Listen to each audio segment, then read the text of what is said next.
with our next speech. And Sunil Robert has come all the way from the United States. He lives in New Jersey now, global corporate executive who works with TCS. He's also a best-selling author and has just launched his second book, which is going to be kind of released tomorrow at the Rex ceremony when we have our press conference along with Abba's book. And Sunil Roberts' book is more about his story, about his life, and about how he has overcome all adversity. Sunil is going to speak about courage in the face of adversity and our ability for self-learning. Put your hands together for Sunil Roberts. Good evening, everyone. Can you hear me right in the back there? Yes. It's an absolute pleasure to be here this evening. I will not bore you with very profound, abstract, philosophical insights, but I'm here to tell you a couple of small stories that potentially can warm your heart and round off your day and leave you on a high. I originally wanted to start off by giving some bit of an inspiring start by picking up some stories which fell under the stream of national consciousness. I wanted to talk to you about a young model called Pooja Chopra, who won the Miss India 2009. And every year there's a Miss India, Miss Universe, Miss Earth, but what was unusual about this young lady was the fact that she and her mother battled an amazing journey of adversity till she made it to the pinnacle of the Indian fashion industry by winning the crown. Great story about how they kind of shared a sandwich between two sisters, how they went to a birthday party and the lady would not, the older sister would not eat the piece of cake, but hide it and bring it home so that the two sisters could share. Very touching story. It's an amazing story about how a single mother who could not take the abuse in the home from her husband came to a big city of Mumbai and raised these two wonderful girls. And in the climactic moments, Pooja Chopra won the Miss India. I also wanted to talk to you about another great story from Chennai, about a very poor woman who struggled and sold idlis on the streets of Chennai and in the outskirts and raised her son, who went on to become went on to the topmost business school in India, and he became an entrepreneur serving his people. I want to talk to you similar more stories, but sitting right through the day here, I found a couple more stories that just gave me goosebumps. Shubha Rajan Thampi's story, unbelievably resonating with my own narrative, with my own story as well. What Dinesh was doing using sport to just take villages and little communities and transform them. Compared to some of these stories, I just found a great amount of resonance. Let me go back to my story. Imagine you are a 12-year-old boy having had a very idyllic, peaceful, joyful, exciting life. You were going to school in a car. All your friends would envy you because you could give them rides to school in a car. And all of a sudden, that idyllic life falls apart. My dad had lost his job. And from a modest amount of luxury to over the next period of 4 or 5 years, we spiraled down a staircase of poverty, and suddenly in a big city of Hyderabad, 4 children and 2 parents were staring down the barrel of a gun.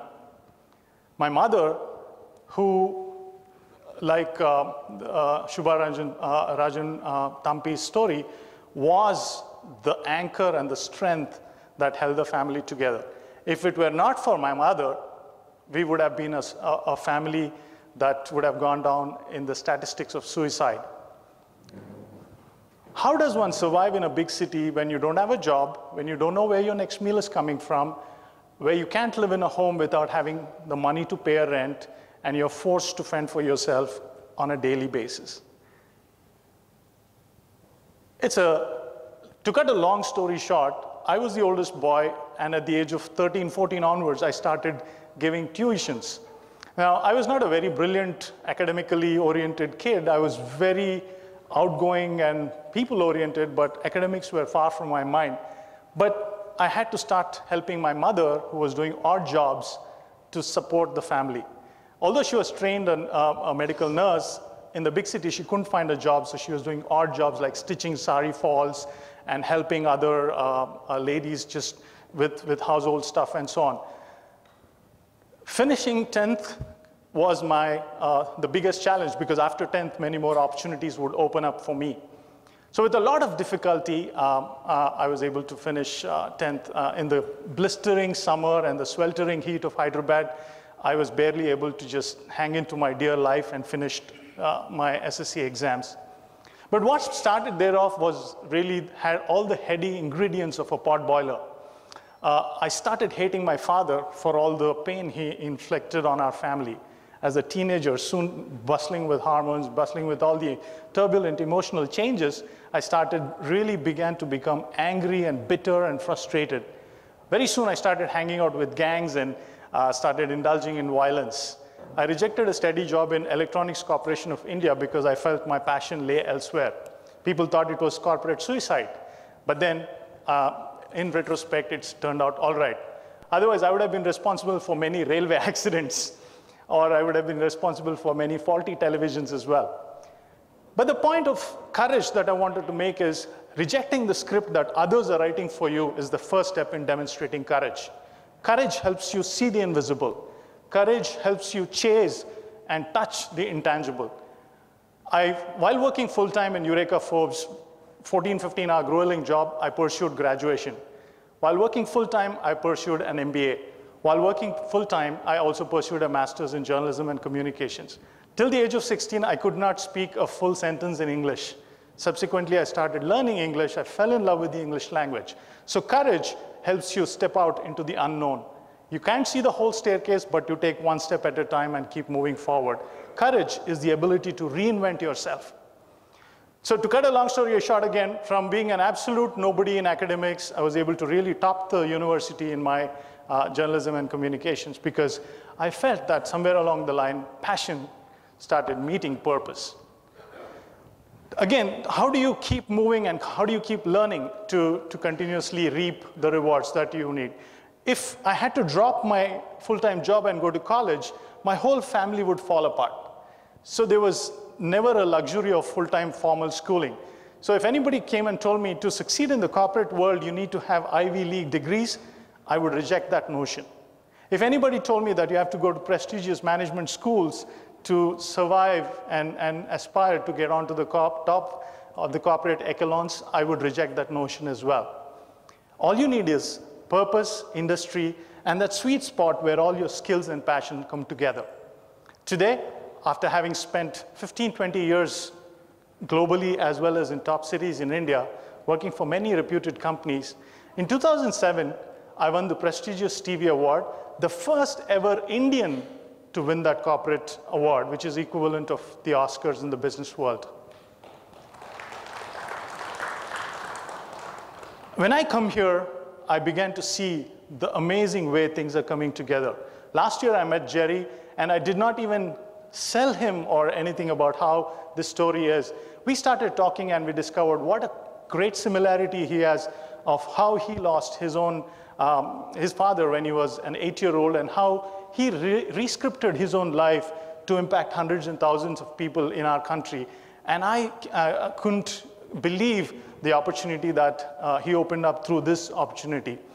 The book that I wrote, I Will Survive, went into reprint within 10 days of its launch, simply because it resonated with the burgeoning middle class of India and many stories like the ones that we've heard today. So courage is embracing the design, the blueprint of your life, rejecting all the other scripts that others write for you. And the only way you reinvent your life is to constantly question and rewrite your future.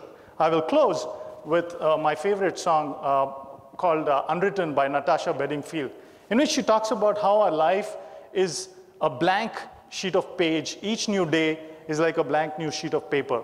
And each new morning, all of us have that choice of, do we stay the same that we were yesterday, or do we write a new chapter today? Courage and adversity can bring you together. They can either forge you and make you stronger, like gold in the hands of a goldsmith who puts you through the fire. We emerge stronger so that we can shine for the benefit of others. My mission today is to change the world through communication skills. And to that degree, a couple of books have already come out, and I'm hoping that to the degree that I'm capable of, I will inspire every young person like me who is falling through the cracks and is struggling. I'll close with this last incident. A couple of days ago, I was in Chennai in a management seminar organized by the MMA. Many of the students who came there were from Town B and Town C categories as classified, Salem, Madurai, and other such places. And the only question they were asking is, sir, very soon we'll be entering the workplace. What can we do to be successful? And I had to just say my own story. Till 16, 17, I could not speak. I was underconfident. I had self-esteem problems. I mean, if you're thin and lanky and you have dark complexion, you're pretty weak in the attraction game with girls. But still, how do you overcome all those barriers in your mind to stay confident, build on your communication skills, forge an identity for yourselves, and keep moving forward? That was the message I gave, and that's what I want to recap here today. What happens to you doesn't matter. What you make of it, of what happens to you, will be the stepping stone for your future. I really thank the Rex platform for this opportunity, and I can tell you how excited I am to be here. Thank you very much, one and all. Thank you so much, Sunil. Thank you. That was brilliant. Great insights from the stories and from the stories that you heard also today. It all comes together, right? Because there's a story in every human being, and every story looks similar once you listen to it closely. So we shall open the floor for questions for Sunil Roberts, because he will survive your questions also. Yeah, Sunil, just wanted to know what was the turning point for you when you decided that I need to reform myself? What triggered that internal change for you? All right. Thanks for that question. Paucity of time did not allow me to explain this. I just wanted to, I mentioned to you in passing, but my mother was the pillar in the family. And when my dad and I were at war, my anger was justified, my dad's arrogance was also justified, but it was my mom who was getting crushed between the two of us. That led to a lot of turmoil in the family, a lot of unease and tension in the family. And my mom wouldn't openly correct me and say, you're wrong about your father, because she knew I was stepping up and fulfilling what my dad ought to be doing. But she wouldn't, on the other hand, be a person who was openly in defiance with her husband, as was the Indian culture. In Indian culture, you're always supportive of your husband. So seeing her getting crushed between the two really kept nudging me in the direction. But the epiphany, or the turning point, happened when I went to a youth camp, and when I heard a speaker speak about how these negative circumstances can actually transform you. And that really connected with me, and it was a spiritual kind of a turnaround and transformation. And see, forgiveness is a very difficult thing to offer and receive. For me to forgive my father really called for a supernatural kind of change, because I was a very angry young man with a lot of resentment and anger and righteous indignation. But to be able to just really empathize at some point, and it took a lot of effort and time and healing. But really, to answer your question, my mother's struggle and my inability to forgive. Because when I couldn't forgive, I was struggling with my father. Because when I saw other kids, other young friends and their fathers, I kind of envied them because they were having a great relationship, and I couldn't with my father. So these came together, and that turned me around. Any other questions for Sunil? Thank you, Sunil. Mehulji, may we have the certificate for Mr. Sunil Roberts? Thank you, Sunil. That was brilliant. And thank you so much for sharing all your thoughts. You did survive the speech, didn't you? All right, brilliant.